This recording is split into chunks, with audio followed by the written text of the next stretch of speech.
All right, Bobby Krlic, welcome to On Film with Kevin McCarthy. Thanks for having me, man. Honored to have you here. You're an incredible artist, and I want to talk all about the film scores you've composed, the musics you've produced. I want to get into your name as well, because Bobby Krlic is the name you use for your score composing, and then for your producing, you're the Haxan Cloak. So we'll dive into all of those things. You're a big metalhead as well. But I started this show really to kind of talk about film craft, all the different things that go into filmmaking, from score to cinematography to directing to editing. Sure. And score to me has been something that's been, something I've noticed for so many years. I think I first noticed it on Terminator 2. I think it's Brad Fiedel. Brad Fiedel, yeah. Who's one of the, he's an incredible composer, did True Lies as well. But I remember feeling something when I heard that score for the first time. So because we sit here for a filmmaking podcast, what was the first score you remember noticing? Ooh, We're like, that's interesting. That's music. That actually affects the way I feel. Probably a moderately cliche answer, but when I was a kid, would have been 6 or 7. I used to I was a really well-behaved kid, but I never used to want to go to bed. And I always used to go to bed and then sneak down. I'd hang outside the living room door until my parents were like, "Is that you? Do you want to come in?" And they were watching Psycho. Oh yeah, Bernard Herrmann. And it's just the shower scene. I didn't even really know what I was watching or what I was hearing. And I remember my mother saying she was begging me to go to bed, and I was like, "I don't want to go. I want to watch this." And she was like, "Well, you're not gonna like it. But you can sit here and be upset if you want, but you're gonna be upset." Lo and behold, I started bawling my eyes out. Really? But the synchronicity of motion and sound in that sequence, I still think is kind of unmatched, really. It's what's interesting. I recently was lucky to do a Q&A with Atticus Ross and Trent Reznor, and I know Atticus and you have a connection. We're going to get into that later on.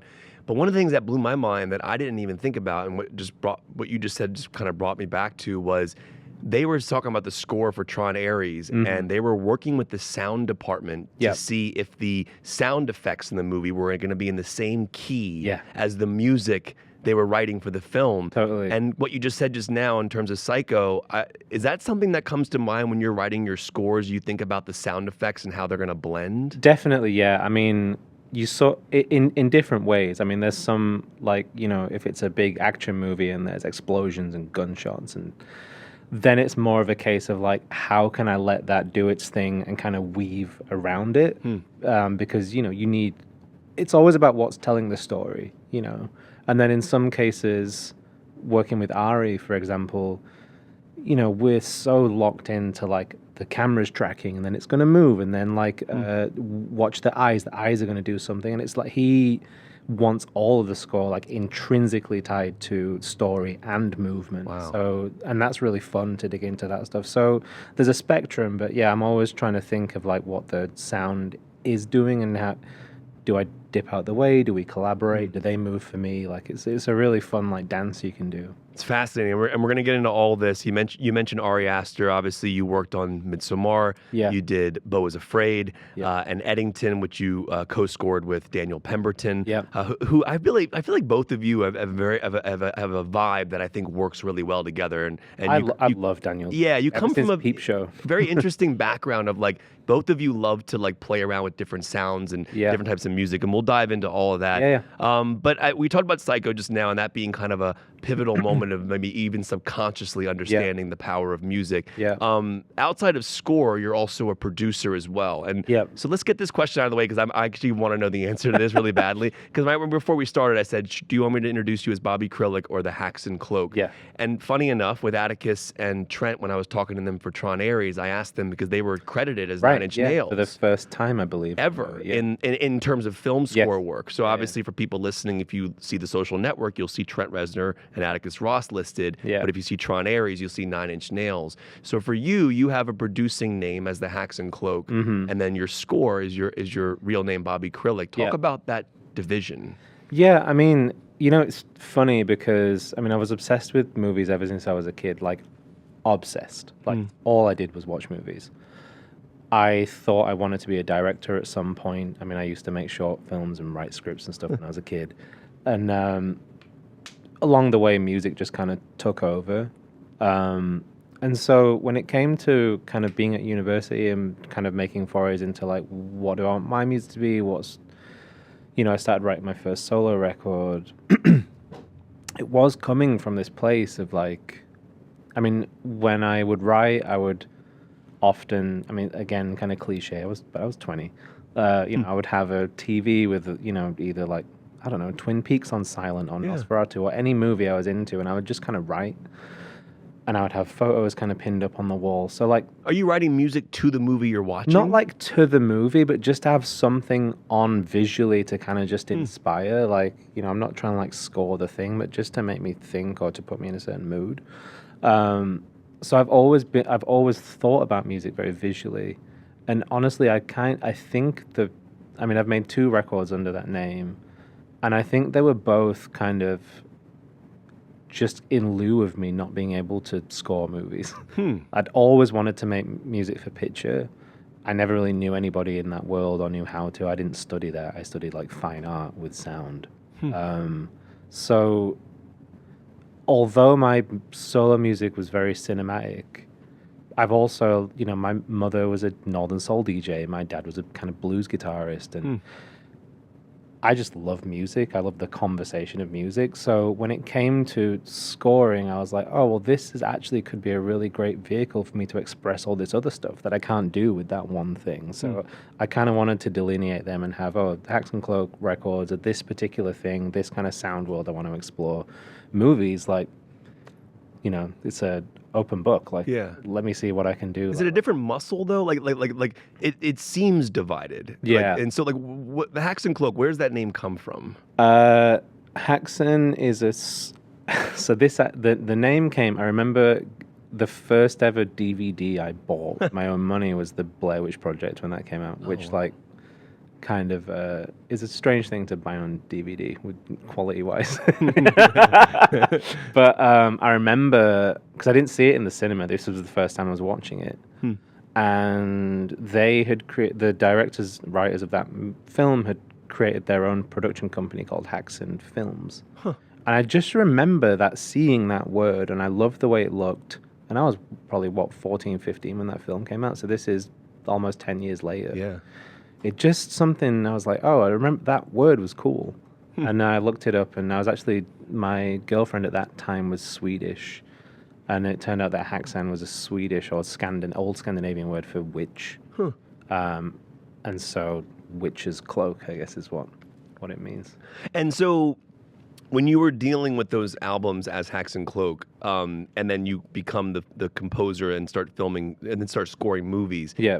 Do you feel like you're a different artist working in those two ways? Because obviously, an album is going to be different from writing themes and film score. Yeah. But do you still feel like yourself, or does it feel like a different artist in a way? I think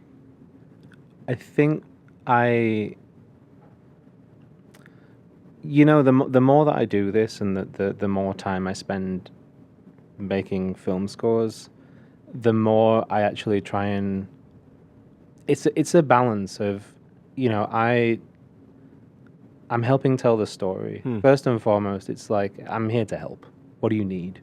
And with that, hopefully I can filter it through my own point of view, and which tends to be very left-leaning and experimental, and I try and get as much strangeness in there, or things that textures people may not have heard, or I try and excite myself, but it's also like, it's never really about my own ego, whereas like making a solo record, it's like, no one's going to tell me what to do and do what I want. I get it. Yeah, you're servicing a larger project as Bobby Krlic, and then Haxan Cloak is more of just kind of like being able to be on your own. Yeah. So it's really great that people heard that and was like, oh, I think some of this could work in this world.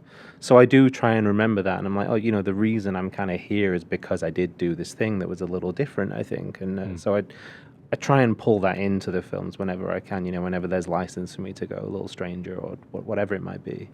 Yeah, your music is amazing, and I can't wait to dive into specifics. But the Atticus Ross connection is kind of your bridge into the world in a way, into the 100%. composing world. Yeah. And so Michael Mann is putting out Black Hat, and Michael Mann, I mean, Heat is one of the greatest films of all time. Unbelievable. To score a Michael Mann film, and I know that Atticus Ross scored the film, but talk about that process and kind of how you came on, what involvement you had, and how did you and Atticus connect with that?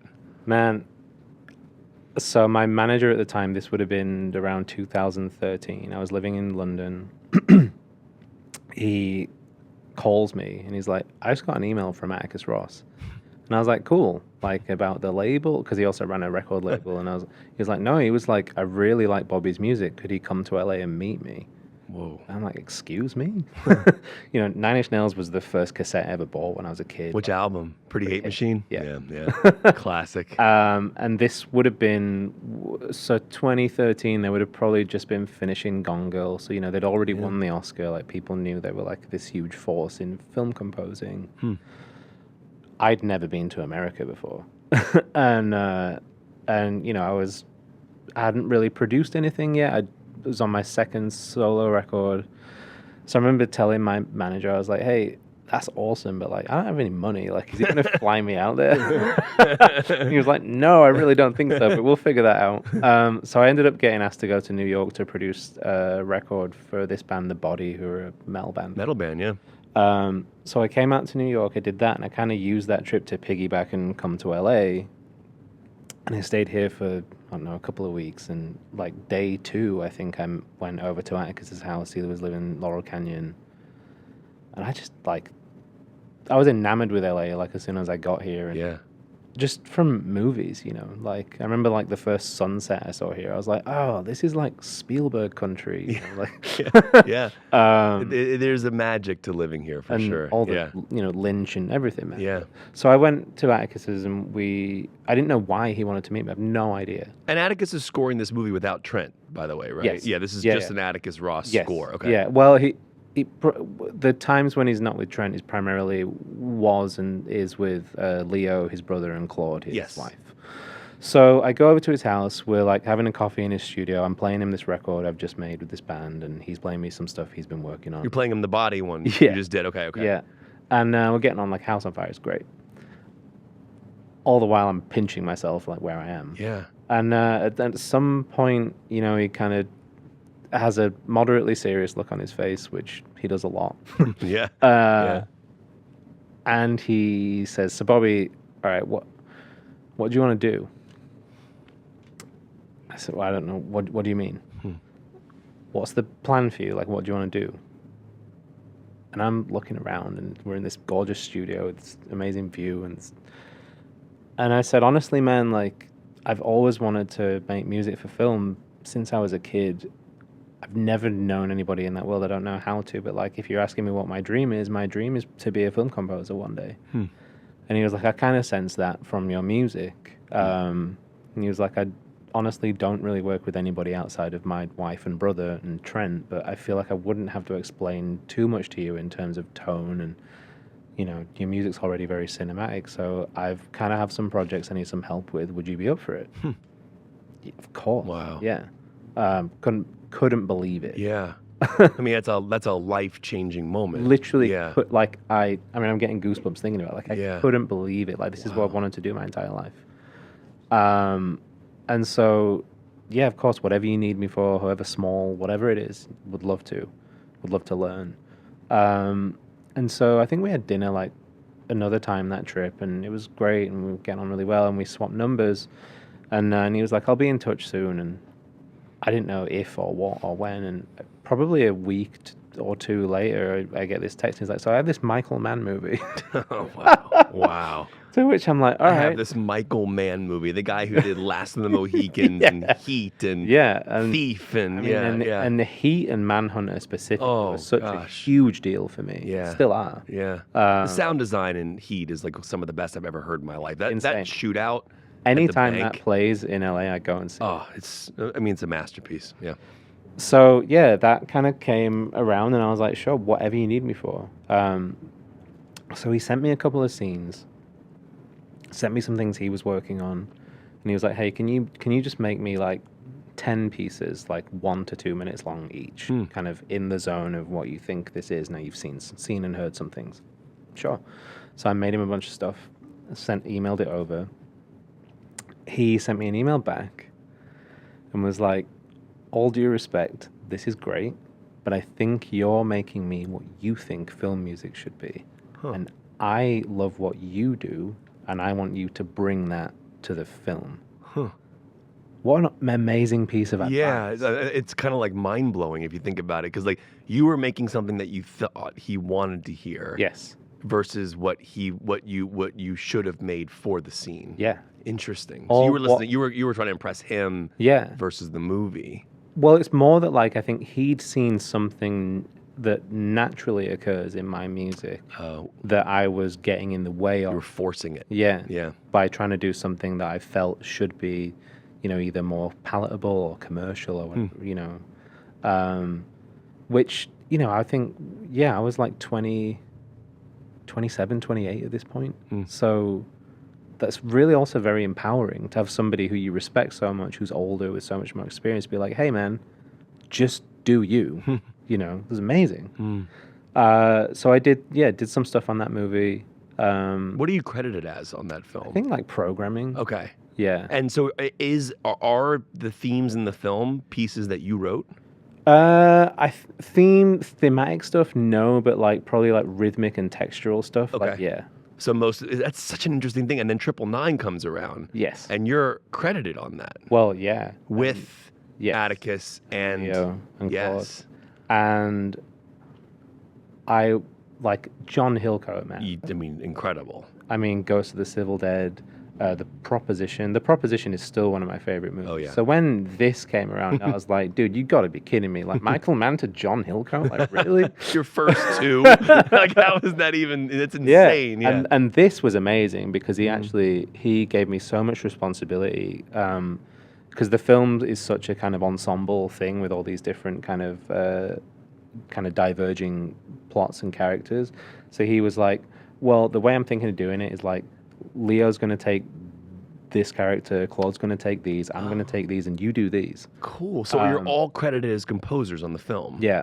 Wow. And it did like, there were times when it diverged and it's like, oh, you do some for this. Now, we did end up kind of like mixing it up, but that was kind of the starting thing. And that was amazing. And I, again, having done this for a long time now,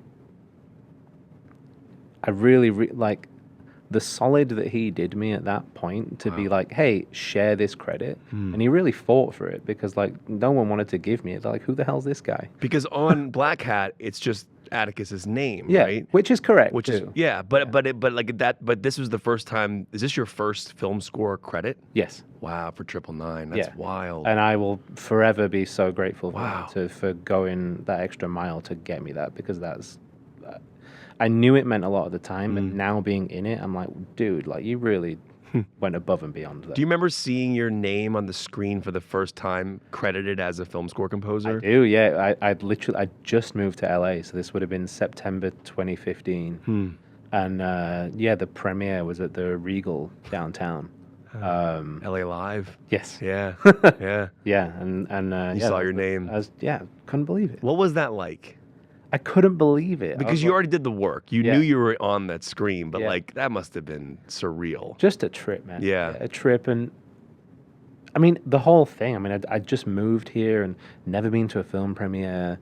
I've never really met a director. This was my first time meeting Leo and Claude. And there were just so many firsts where I was just like, I don't know. This is too much. Incredible. And I mentioned this earlier, but now we're sitting here in 2025. You have 4 film scores that are in 4 films in 2025. You have another score coming out next year in January, which we'll dive into as well. But the filmmakers that you've been able to work with have been remarkable. And I was lucky to interview Ari Aster for Eddington. Yeah. And he was amazing, and I spoke about Daniel Pemberton and you, but let's rewind that, I guess, real quick to Midsommar, because that must have been, that was a huge deal to get that film, and talk about how that came about, and then I guess the ultimate question is when you work with different directors, they all have different ways of working and different ways of talking with you about narrative decisions and reasons why we're going to have theme here, we're going to have sweeping score here, whatever we're going to be doing here. But talk about that Ari Aster meeting and kind of how that came about. He, sometime around 2016, 17-ish maybe, my agent forwarded me an email, or sent me an email, and he was like, hey, this filmmaker says that he's written a script and he's written it while listening to your music, your album. Like your solo albums? Yeah. Wow. And you're the only person that he wants to score this film. He wrote the script to your soundtrack? Yeah. Or to your album? Yeah. Wow. Yeah. I mean, I'm sure he was listening to other stuff, but primarily he said that was the version 1 of the Midsommar script, I think on like page 2 is like, find this record by the Haxan Cloak and play track 2 now while you read this next section. Like, it was so cool. Wow. Did he know the stuff you did prior with Michael Mann and I don't think Triple so. Nine? No, and he Dunhill didn't. Coat? He didn't know that I was kind of making ways into film scoring. I think he was just like, oh, I like this guy's stuff. I'm going to see if this would work. It's amazing. So yeah, he's like, hey, there's this guy. He's written this script. I was like, well, I've got to meet this guy. So he came over for coffee to my house, and Ari was like, I think he'd like just finished making Hereditary, but there was no, they were still in post on that, so like no one knew who he was. Right. He still had at the time he had his website up where you could see all the shorts that he made. Oh yeah, I've seen some of those shorts. Yeah. Those are crazy short films. Unbelievable, but wild stuff. Yeah. And I immediately loved them. And within like 20 minutes of him coming over and having coffee, we like really bonded over like Todd Solondz and like Coen Brothers and weirder stuff like Brothers Key and like everything that he said, I was like, oh yeah, I love that. And everything I said, he was like, oh yeah, I love that. Like, and not just film, it's music. And so it's just this great thing where I was like, humor is really important to me, and I think Ari's got such a wonderful dark sense of humor that I really, really like. That I could just tell from talking to him. I was like, oh, this is. If anything, it's just going to be really interesting. So at that point, you're supposed to go, well, I'll talk to my people and then talk to you. But we were just like, man, let's do this. Let's make a deal. Like, this is going to be awesome. And yeah, so that was early on, and he was really gracious in that process of like sending me revisions of the scripts and asking my thoughts on, it's like, how does that piece of dialogue play to you? Do you like it, or is that how someone would talk? Or, I mean, not all the time, but he was just very like up for any kind of comments and collaboration, and would send me like, stills from like production scouting they were doing, and the thing with that film is that we figured out early on that there was going to be a lot of stuff that the Haugers would sing and play like in the movie, and he wanted that to come from me as well. Music within the world of the story. Yes. Yeah. Which was like really daunting. Yeah. Because you have that bridge where music is for us, the audience, the score, and then you have the music with living in the world. That's got to be a fascinating distinction to me. 100%, and it has to feel lived in, it has to feel like it's part of these people. So, I started doing a lot of research into kind of old Scandinavian music and folk songs, and it just kind of, I remember like calling some like professor at Oxford University to like just anybody I could talk to. We ended up finding this like old instrument builder in Sweden who like built us all these kind of instruments like custom, based off of like violins and cellos and stuff, but in a really kind of, there's like a cello I still have at my house from the film that's like made from like a cupboard.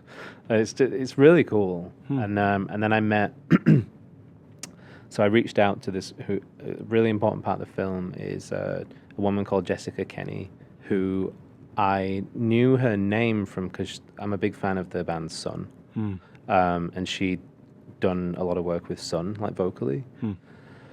We got put in touch through a mutual friend, and it turns out, I might get this slightly wrong, but she had a master's degree in something like the interpretation of sacred text into song. Oh, wow. Like, pretty specific. Yes. Yeah. So we spoke on the phone, and she was amazing. So she helped me kind of develop this whole language from like piecing all these ancient languages together. And she kind of assembled this group, and we developed these kind of vocal techniques, which she would teach to the people on set. And Wow. it just became this whole living, breathing thing that was so before any of the score was even getting made. So And then, so there's a clear division between the score and then the music living in the world. Yeah. Do they inform each other No. at all? There's so they're almost completely disconnected. yeah, exactly. And so that's a purposeful thing. So when you're writing the score, you're trying to get as far away from that as 100%. possible. Yeah, Interesting. this had to kind of be this like gritty kind of, kind of.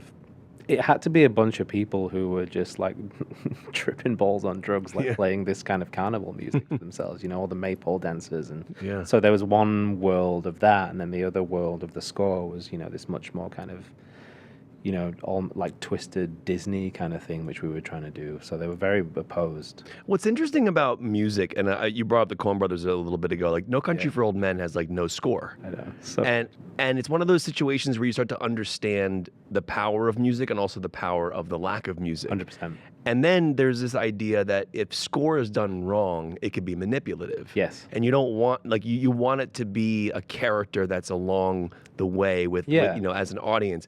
Can you talk about that push-pull as a composer, in the sense of like when you know when to use music, when you know not to use music, and then the idea of not wanting to manipulate but just service the narrative? Yeah, I mean, honestly, like I'm a big fan of less is more. Interesting. And I not necessarily like palette-wise, but just in terms of the use of music. So oftentimes, like, I will really quiz a director on if it's really needed. Oftentimes, a film will come to me and it already has pieces of music kind of temped in there. Yeah. And generally what we'll do is we'll watch the film down and we'll talk about each piece of music, why it's working for them, like placement of it. And my thing is actually, I do like to really dig in and be like, well, do we need it? Like, can we try it with silent? Like, I like to remove as much as possible, because then I think the things that are there can really speak,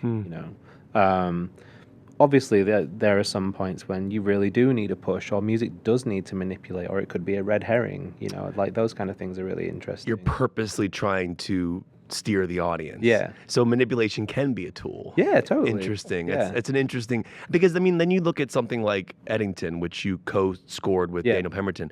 There's like this classic Western, like epic, sweeping feeling to that music. Yeah. And like, and it's such an interesting thing because it works so well with the characters. Yeah. And so like when you jump from Midsommar, I know you do Beau is Afraid as well, and then Eddington with Daniel, because you're both credited as composers. Where is that divide? How are you both working together, or is it separate? This was really interesting, like, because Ari kind of said to me, like, I have an idea for this one where I think it would be really interesting to have another composer. And I love a challenge. I love experimentation. I love switching stuff up. I mean, this is our third movie. Yeah. So I'm like, whatever, I'm down for anything, And so he brought up Daniel, and I literally since, Daniel scored a UK show called Peep Show, which is incredible. Yeah. A really cool score. And, everything he's done.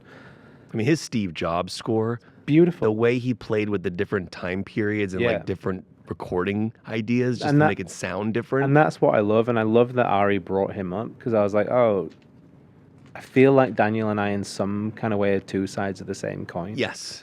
He's really experimental, but he's super melodic and, really accomplished. Great. Awesome. And how it kind of went was actually like Ari kind of spent a bunch of time with me, and Daniel's in England. He spent a bunch of time with Daniel, and he was kind of giving us both different briefs, really. And then Ari was really the architect of, oh, well, let's take this little thing from Bobby's and have Daniel write something, and then let's take this little thing. So he was kind of like really almost like concert leading the whole thing. In a way that was just so fascinating, because we were kind of working apart but together in a really strange way that the finished film I think is really, really awesome. Is the main like epic Western theme, that's yours?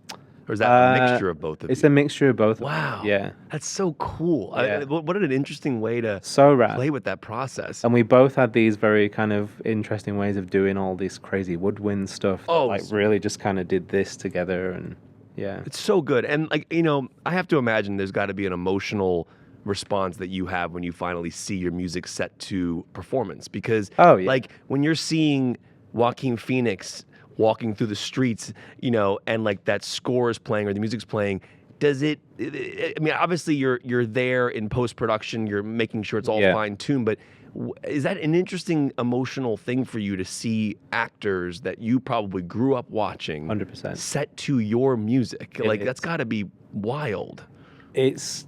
I'm still not used to it. Yeah. And especially, somebody like Joaquin, who, I mean, everybody in that film is amazing, but incredible. He really is just. I can't think of anybody that really does what he does. Yeah, I mean, Beau was Afraid too. It's like you're wow. Yeah. But it's difficult. I think the sort of that part of it for me, they're like, oh my God, I can't believe I'm seeing my music with him, kind of comes more to me in the writing phase of it. Oh, interesting. Where I'm like, I can't, I mean, particularly with Ari, it's like, can't believe I'm getting the gift of these images and this story to write to.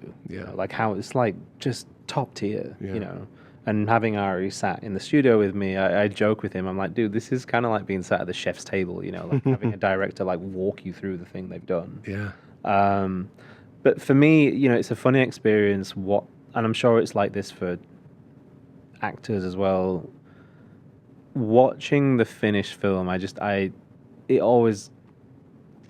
can't divorce myself from the making of it. I get it. Yeah, you're thinking about the whole process of it. Yeah. Yeah. So you can't immerse in it as we can. And I always kind of, I don't think I've ever done anything where I'm like, this is 100, there's always more you could do, or I wish I'd just tweak this little thing more. But that's the beauty of, you get to keep doing it. So.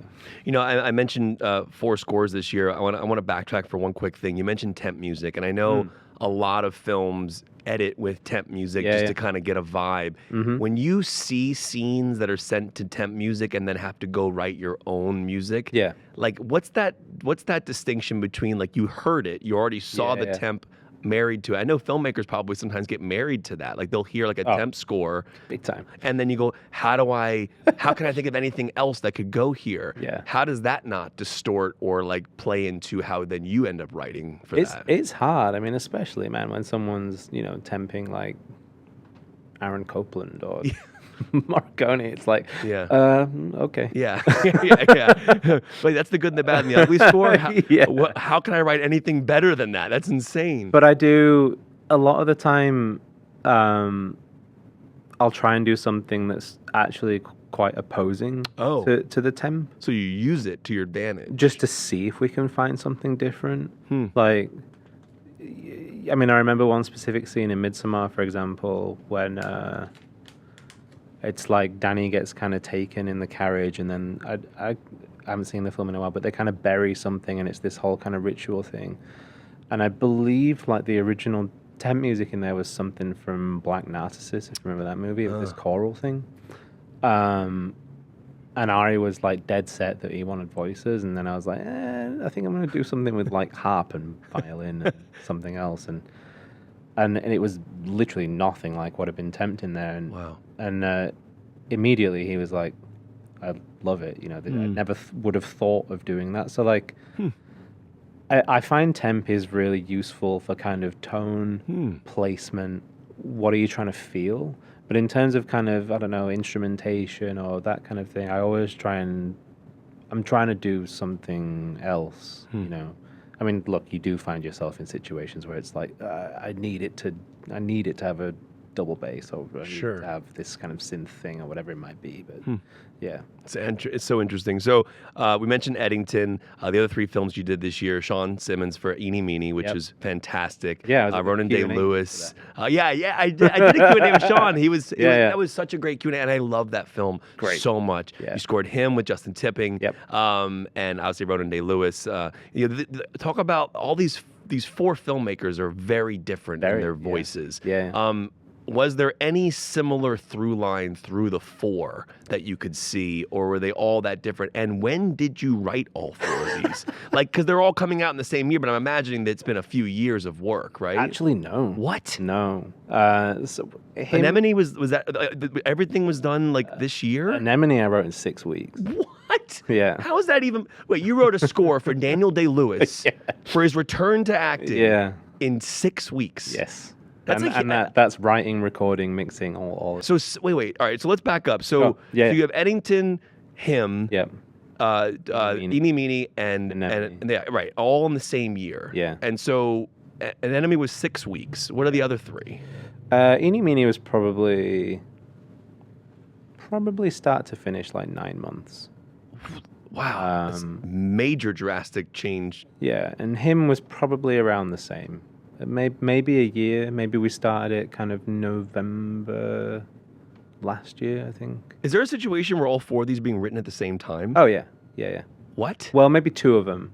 Yeah, in twos maybe. How is that even, like, how do you even concentrate enough to, because I think of like Ludwig right now, he's probably scoring the Odyssey. Yes.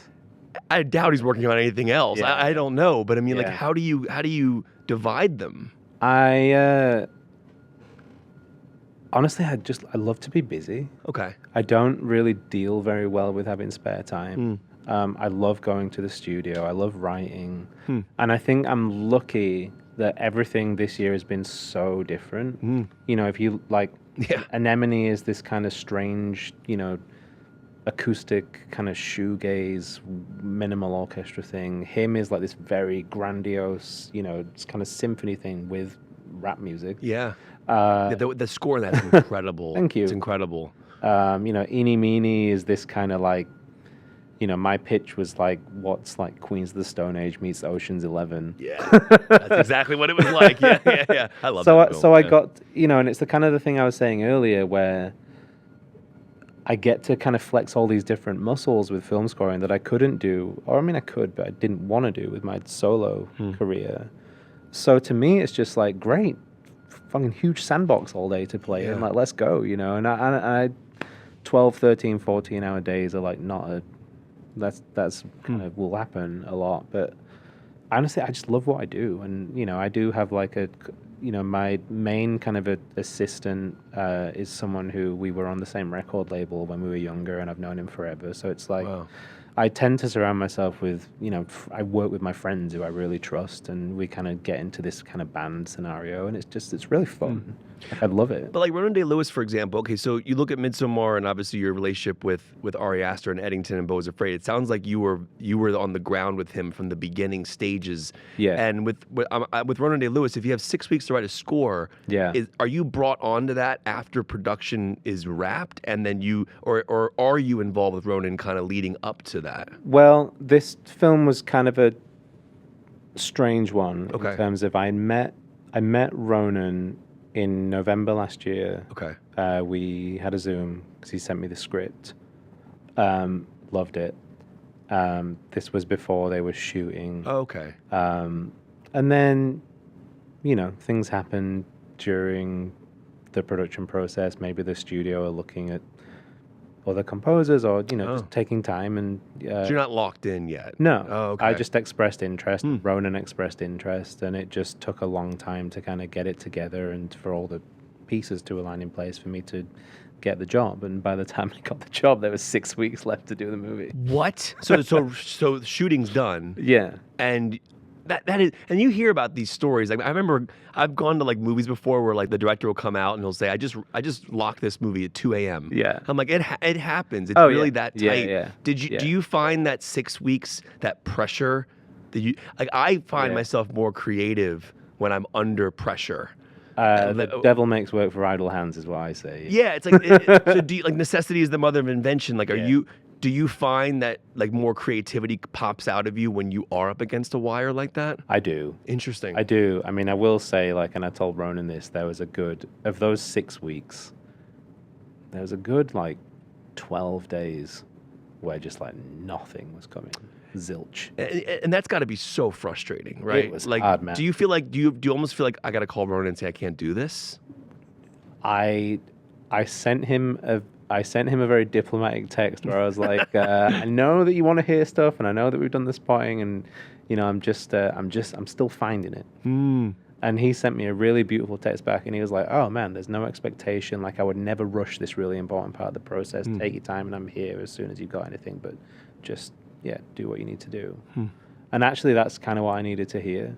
But this film, was a really unique one for me in that, so it's set about 15 miles from where I grew up. Wow. And so... Oh, wow. That's interesting. Yeah. So you kind of had a vibe of it. Yeah. Because the isolation part of it is obviously a huge part, and that comes out in the music as well. Yeah. And so maybe that 12 days of, like, not being able to get it out, maybe was, like, you being isolated. And totally. You know what I mean? And it did then became this thing that just kind of poured out of me in a way where, I told Ronan and Daniel this. I was like, I've known these people my entire life. The people in this film, I've grown up with them. I've seen them. Like, I know what it feels like. I know what the world feels like. And I think Daniel's character in the film, Ray, Ronan and I had we had dinner, and my initial kind of thought was, he should actually repel music. Like, he shouldn't have anything because he's so kind of cold and can't express. And I think after those 12 days, maybe on like the 12th day, I was like, well, actually, like, what if the music could do the job of saying something that he can't say? Interesting. And this is kind of the beauty of musicals in general. Like why people start to sing in movies is because they're trying to say something they can't express in words. 100%. Yeah. Exactly. It kind of removes them from the the kind of weight of having to say it in a particular way. So once I kind of went down that path, and I was like, oh, well, what does the kind of sound of his anguish and his repression and the trauma, like, what does that sound like?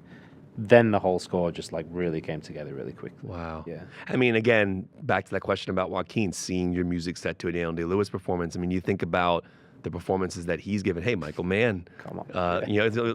So I mean, it's really remarkable. And score is something that I've loved as since I was a kid. I mentioned with Terminator 2 and Brad Fiedel. Yeah. And then you have a lot of filmmakers I feel like are bringing back that classic idea of using scores as characters and leading characters. And like Chris Nolan. I remember Christopher Nolan talked about watching I think it was a Thelma and Louise commentary with Ridley Scott about the way score was being used. And there is something fascinating about score being a character. Do you consider your scores to be characters in the movies? Because as audience members, I feel that way. Yeah. And I think that scores have arcs like characters have arcs, and themes are brought back. Yeah. Subconsciously or consciously, we notice that. Like, I think of One Battle After Another. Oh, yeah. And Johnny Greenwood, and there's this piece that he uses 3 times in the movie where it just hits loud. You know what I'm talking about? Awesome. Right.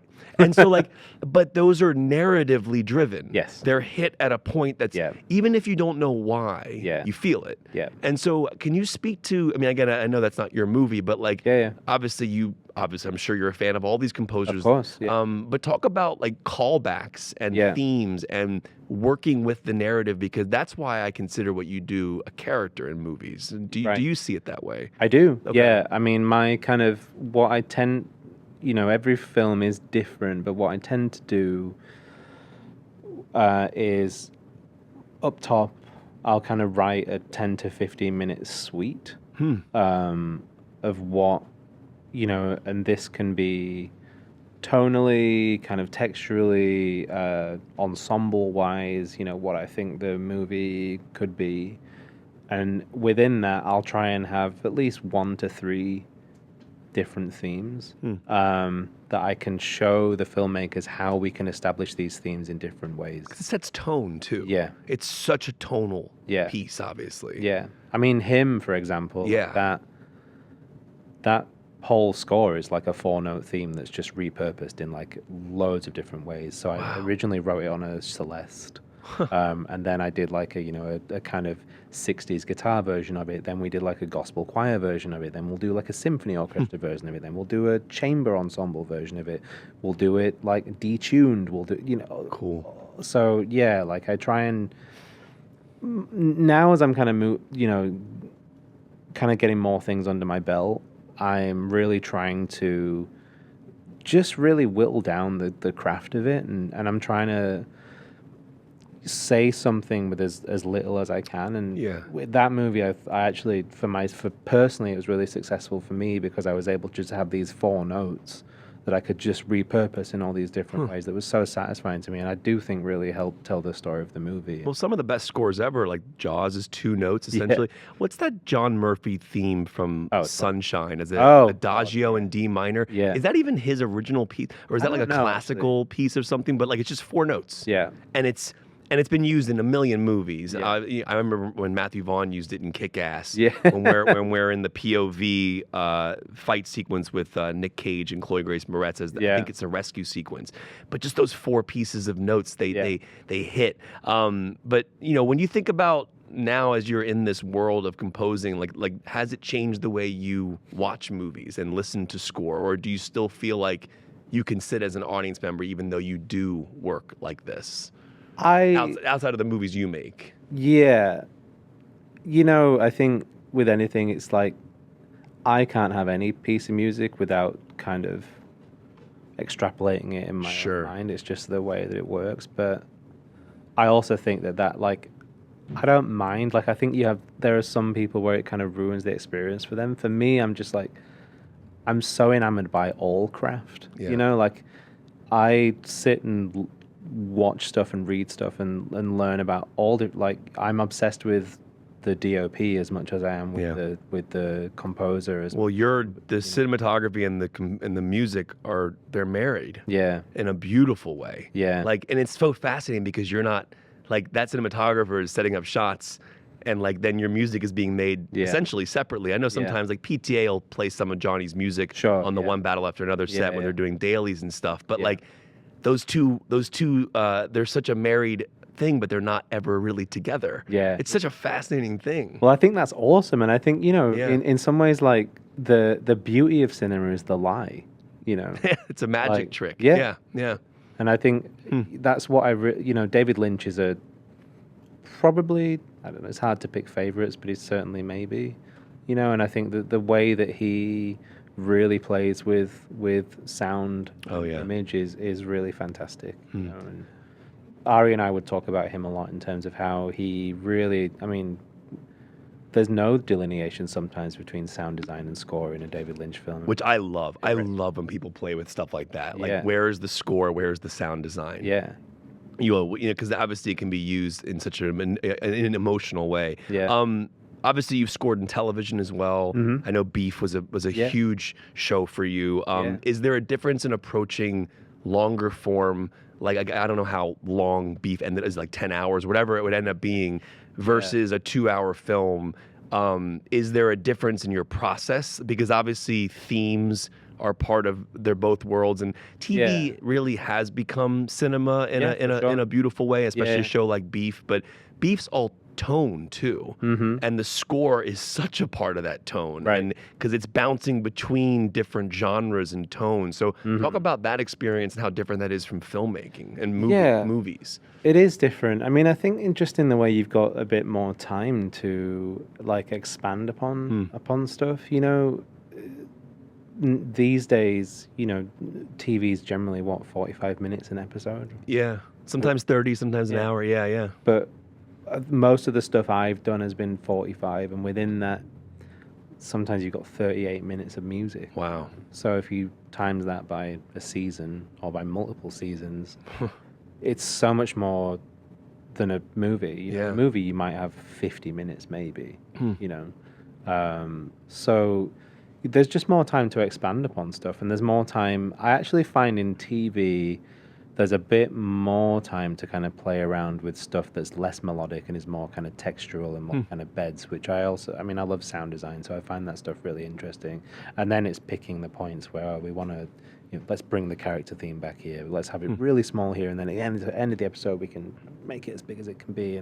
And also to have stuff, I do a show called Invasion for Apple, and that was really interesting in that we can set stuff up in like episode 3 that can just be gently growing and growing and growing, and then when you get to episode 8, it's like, oh, this thing that we've been hearing all season is now like fully bloomed. And that's really exciting, to get to have the kind of patience to sit with that for so long. But you bring up something fascinating because I don't think people, it's such a subconscious thing for an audience. Sure. Callbacks, music, themes being brought back. They're things that we feel. We might not even notice it. We just feel it. And I guess I wonder from a writing perspective, like how, like obviously you're thinking of the audience. You know where we are emotionally. But how, can you talk about that push-pull of like kind of introducing a sound or a piece of music that will then play later in a different emotional way, or it'll bring us full circle with the arc of a character or the climax of it? Like that's got to be an interesting thing to structure out, like the teasing of it before the payoff. It is, and and some of that, like I actually want to give credit to music editors as well. Yeah, of which I have a few I work with. They're amazing, and often what will happen is I can write a kind of piece of music that grows, and I can split that out and send it to an editor who will be able to, way better than I can articulate that into picture and then send it back, and then I can work with that, So, and it's really exciting. Like again, and it's about the kind of, I love the idea of like, oh, we know something you don't know. Yes, it's so cool. Yeah, to be able to go, hey, I'm just gonna like slip this little thing in here that you're maybe not gonna notice. But give me an example. Give me an example of something you're building and then you pay off. Like what's a memory that comes to mind of a score you did that you really built that out for a payoff? Let me think. Or like an example of something you snuck in knowing it'll come back later, and like, what that emotional arc is. Oh yeah, so like in Him, for example. Yeah. There's this kind of 4-note theme it's like a sub-theme that complements the main theme. Yeah. And we only hear, so there's right at the beginning of the film, after the credits, there's a wide shot of the football field at night. And you just get this one bar of this children's choir singing this theme, and then it goes away. Wow, okay. That doesn't come back until we're back at the football field. At the end. The end of the film, and he's, spoiler alert, but murdering everyone. Yes. So it's like, I tease this little thing, you've no idea why it's there, but it's saying this is going to be where everything's going to take place. So you and Justin have that conversation. Like we're gonna plant this seed. Yeah. Wow. What about like Midsommar or like Eddington or anything like that? Yeah, the seed? Eddington again. There's the kind of theme that comes in at the beginning of the movie, and it's kind of it appears in different parts, and then it almost becomes, it grows into this kind of really kind of saccharine, satirical version of itself at the end that's really funny. Midsommar, like similarly,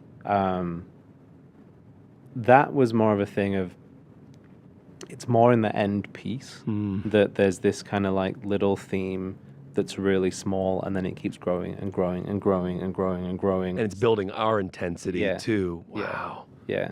It's so cool. Yeah, it's really fun. It's so cool.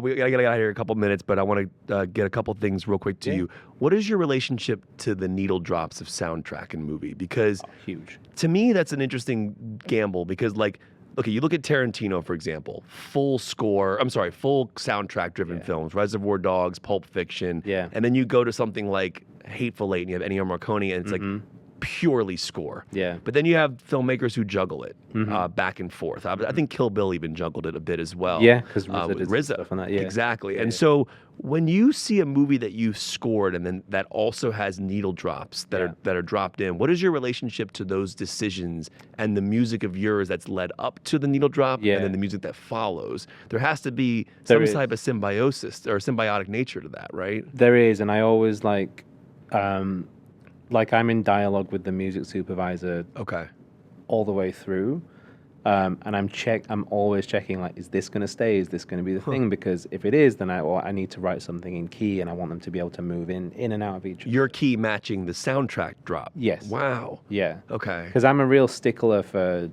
I mean, I DJ'd a ton, and also, so I really want things to kind of flow in a way that feels like it's seamless. Sometimes you can't do that, but more often than not, if I'm aware there's going to be needle drops, then I want it to, I want them to be able to feed off and into each other. Interesting. We talked about metal before this conversation started. I can't get out of here without talking about that. Metal. It's funny. We met today for the first time. Yeah. But I was like, this guy has to be a metalhead because like the music. There's what gave it away? Well, that, but it's the hints of in your music. I feel that there's like a metal fan underneath some of these pieces of music. Yeah. Talk about your love of heavy metal and like when did that start? You talked about concerts that you used to go to. Yeah. My dad took me to Metallica when I was 12. Yeah.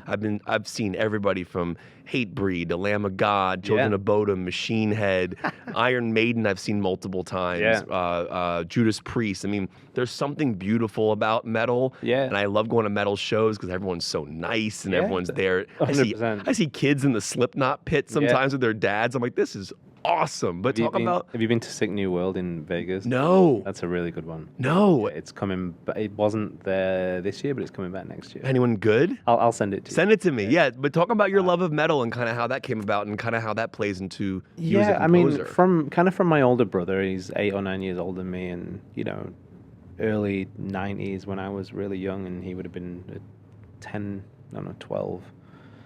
It was just music then was also like a real melting pot of stuff. So it's like, he would be bringing home like NWA and like Ice-T, but then also like Red Hot Chili Peppers, but then also like Slayer, Biohazard, like, all this stuff. Biohazard.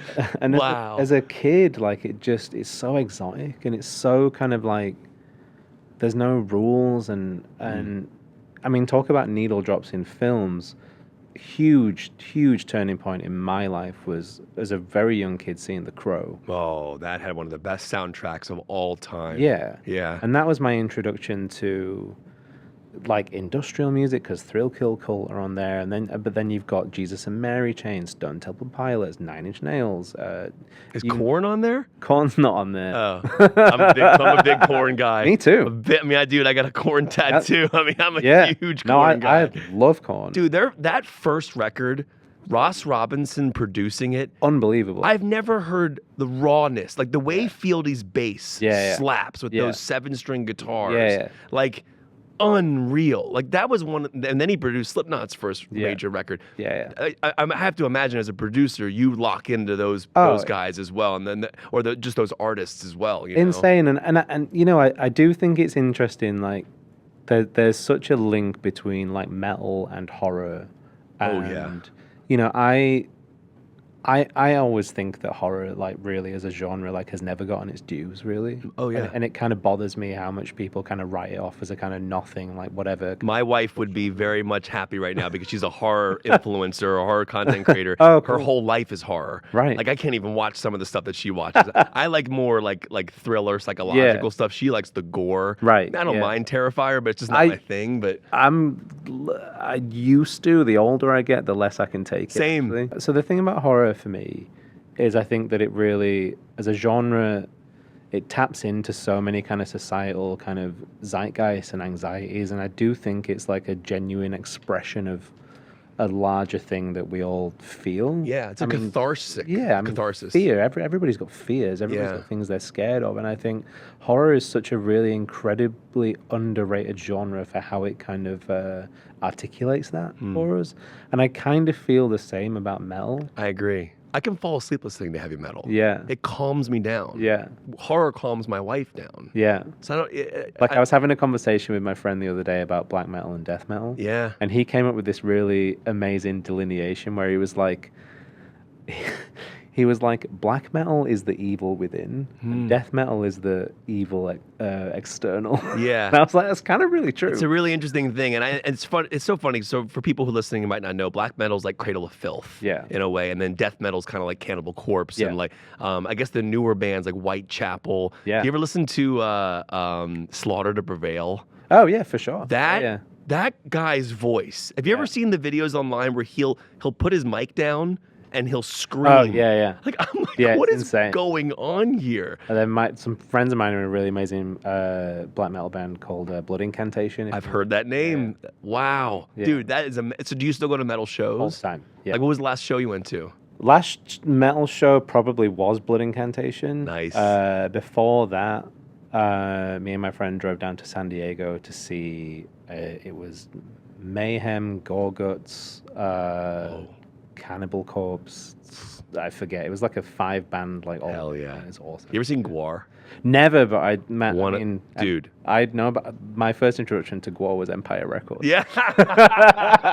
Dude, man, I'm telling you, Gwar is a band I saw them with Lamb of God. Oh, I love Lamb of God. Lamb of God is like, their drummer, Chris Adler, I think was his name. I don't think he's with the band anymore. I think they have a different drummer now. But like there's something, I think to your point, there's something about double bass and melodic guitars, pinch harmonic. Like I love Killswitch Engage. Yeah, right. Well, I mean, Adam Duckowitz, the guitar player, him and Joel, they played these caparison Japanese guitars. I was so obsessed with them. I went to Japan and I bought one. Whoa. Because I was there for a trip, but I found one there. What's the deal with them? It's just I don't know. It's a Japanese brand I think it's called Caparison. I always get bad on the name, but Adam Duckowitz has his own own line of guitars. Cool. They're called, it's like a tat metal machine or something. I'll send you a link to it. Cool. But brilliant. It weighs like 6 pounds. It weighs nothing, but it sounds like it's like a small dog that barks like it's loud. Do you know what I mean? Yeah. But you play guitar too. I do. How long have you been playing? Since I was 6, so yeah. Do you remember the first song I ever learned on guitar, we're going way over, is Silverchair's Tomorrow. Oh, great song. Yeah. Do you remember, do you remember the first song you learned? I do. It was House of the Rising Sun. Dude, when was Smoke on the Water for you? That came. Oh, that was before. Yeah. That must have been earlier. Because that was like the easiest, or Come As You Are. Yeah, 100%. Dude. But like, yeah, Nirvana Unplugged came out really relatively close to me learning guitar, so I would just sit and play along to that all day. What was your first guitar? First guitar, so my dad had guitars, and my dad's kind of a shredder, so he had the Steve Vai Blue Gem and the Nuno Betancourt Washburn. Incredible. First guitar that was mine was a Cream Jaguar, because I love John Frusciante. Wow. Dude, John, I remember seeing him with the Chili Peppers. Because he left for a few years. Dave Navarro came in, right? And then that was I don't remember when John came back. He came back for Californication. Yes. Big time he returned, yeah. Seeing him live, it was unbelievable. I kind of just zeroed in on him the whole time, because I was just watching, it was like watching somebody where they were meant to be in their life at that moment. Have you ever seen Funky Monks, the documentary? No. Oh, it's them making Blood Sugar Sex Magic in the Houdini house. No. It's amazing. It's so good. I want to read Anthony's book. Yeah, me too. I've never read it. Was it Scar Tissue, I think is the name of it? And Flea wrote one as well, which I want to see. Have any of your scores ever been done live to the movie? No, actually, that's something I want to do. Something we might do with Anemone. I was wondering, because I was lucky enough to see Justin Hurwitz conduct La La Land recently. Oh, cool. And there's just something about, or I know Ludwig did it with Oppenheimer, and there's something about that. I was curious, because your music does have a concert element to it. Interesting, yeah. So I was wondering if that had been planned out at some point. Yeah, we've talked about it forever. I'm hoping it will happen. I want to actually do a live experience around Midsommar, so it's not necessarily a score to the film, but more kind of an ensemble experience with so you feel like you're in the movie while you're watching. But Midsommar would be one that people would show up to. I think so. Because it's been years since it's been out. It has a huge following. La La Land obviously has a big following, and so people still show up to see that. Yeah. I think if they did a Midsommar live show. Yeah, I'd love to do. They do it outdoors in a big green space. Hollywood forever, let's go. Honestly, this needs to happen. Sinespia, somebody listening, get this done. All right, before I get you out of here, you have a score coming out in January. Talk about this real quick. This is going to be in January. This is a Jason Momoa film. Jason Momoa, Dave Bautista, directed by Angel Manuel Soto, who did Blue Beetle, which is another great score that you did as well. We didn't even get to Blue Beetle. Blue Beetle is amazing. So yeah, it's fun to get to do a superhero movie. But this is a really cool two brothers kind of coming back together to avenge the death of their father in Hawaii. The score is not Hawaiian, but it's kind of my take on actually a kind of new metal orchestra. So it's got this huge kind of symphony orchestra sound, but with 7 strings. And I mean, I had Wes Borland from Limp Bizkit came and played all the guitars on it. Are you joking? No, I'm serious. Dude, Limp Bizkit's, I mean, they're one of the best live bands I ever saw. He's one of the best guitarists on the planet. He's amazing. Dude, I remember when the Nookie video came out. Yeah. It looked like he was playing a 4-string guitar. What the hell is that? I don't know. Bass? I should ask him, actually. Yeah, I don't know. What the hell is that thing? Yeah. I always wanted to know what that was. And then we also had Brooks Wackerman from Avenged Sevenfold played all the drums on the score. Dude. So to me, it's like such a cool hybrid of like, we have all this kind of orchestra stuff, Hell like yeah. with this big guttural kind of new metal, like big, thick down tune sound like behind it all. So I'm really excited. Is it like drop A or something? Some of it, yeah. Yeah. Like- I mean, speaking of guitars, like I also a couple of years ago managed to track down an unopened in the box Ibanez Universe from '97. Are you joking? Yeah. 7-string. Yeah.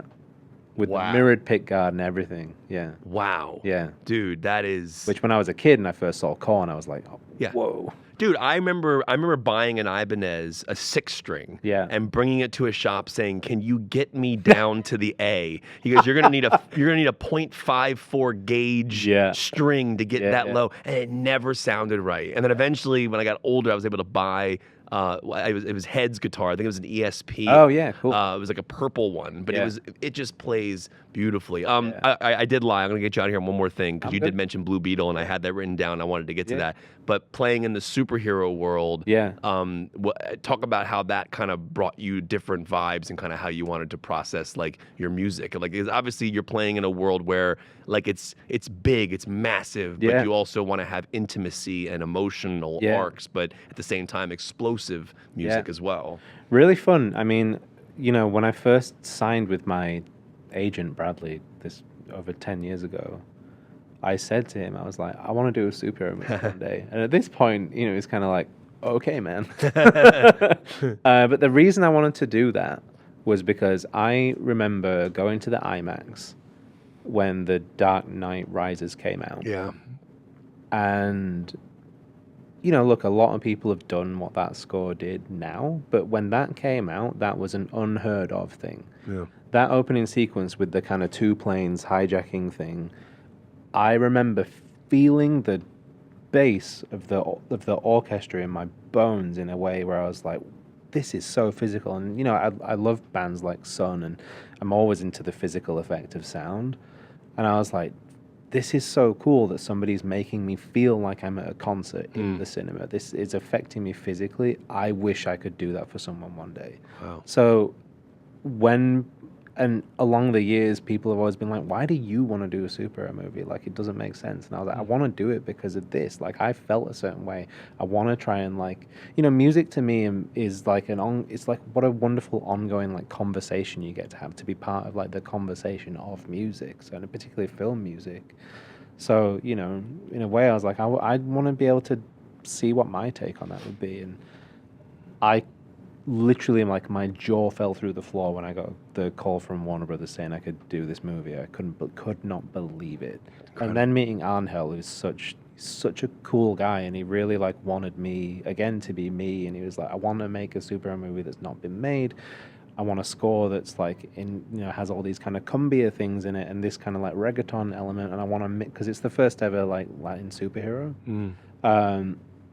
But he was like, he's obsessed with like vaporwave, and he's like, I want all these synths in it, but it does have to be a big orchestra. So it was like, okay, like how do I piece all these things together? And it was such an interesting task. And again, that just came from a thing of, I had the main theme that I wrote, and then I wrote this big suite, and and that film, it's such a huge, colorful world. Is like superhero movies. Yeah. So, I could bring in all these modular synths, but then like have these, bring it right back down to the studs of like, here's just this really simple, sweeping kind of 16-piece orchestra thing, and everything in between and horns. And I mean, that was the first film actually that I'd scored in LA. Oh wow. We did it at Sony on the Barbra Streisand stage where John Williams did all this stuff. And for biggest ensemble I'd worked with, it was a 60-piece, and Wow. yeah, it was amazing. It was so cool. Wow. Yeah. Well, that's a good note to end on, and congratulations on all your success. Dude, thank you. I really an honor to have you on, and It's been really fun, man. congrats on your amazing year and all the years you have coming up, and appreciate you being on the show. Of course, thanks for having me. Thanks, Bobby.